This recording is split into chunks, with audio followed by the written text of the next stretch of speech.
What we're gonna do right here is go back, way back into time.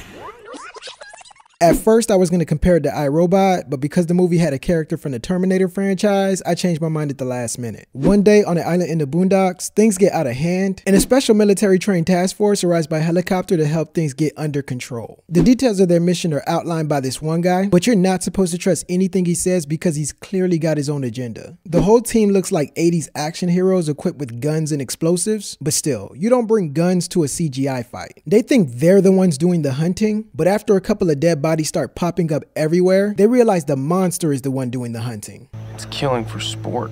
With the monster on the loose, the one guy tells the girl, "This thing is hunting us.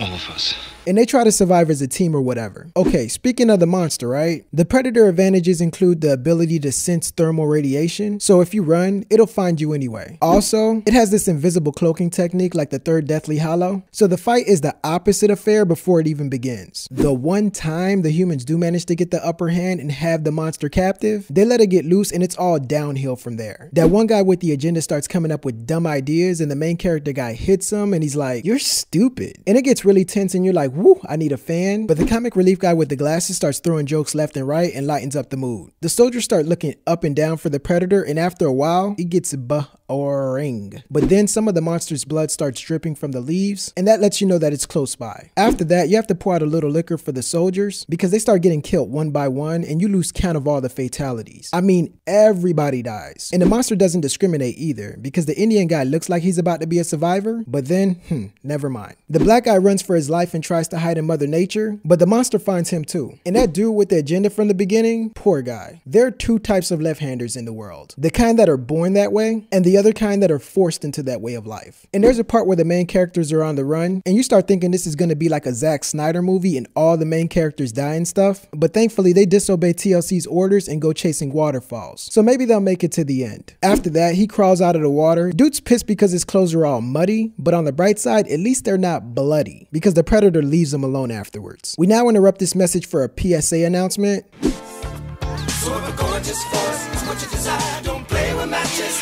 don't play with fire. Yeah. Only you can prevent wildfires. Fire. Okay, now back to your regularly scheduled programming. One of the characters starts using this fire stick thingy to trick the monster into a survival of the fittest cage match. Now scratch the fact that this movie includes a fictional creature that could change into the color of nothing, and a hero that is bilingual in both English and one-liners. That's not the reason that I don't believe this stuff would ever happen in real life. I kind of refuse to suspend my disbelief because the dominant species didn't win the fight. At the end, the survivors are escorted back to the mainland, but also, wink wink, there's an Easter egg character that's escorted safely by the helicopter too. So email Cinema sends them to take off a sin for the fan service, if anything. Those are 24 reasons these movies are the same. You agree? Yes, no, maybe so? If not, politely share your thoughts in the comment section below and click the subscribe button for more 24 reason videos.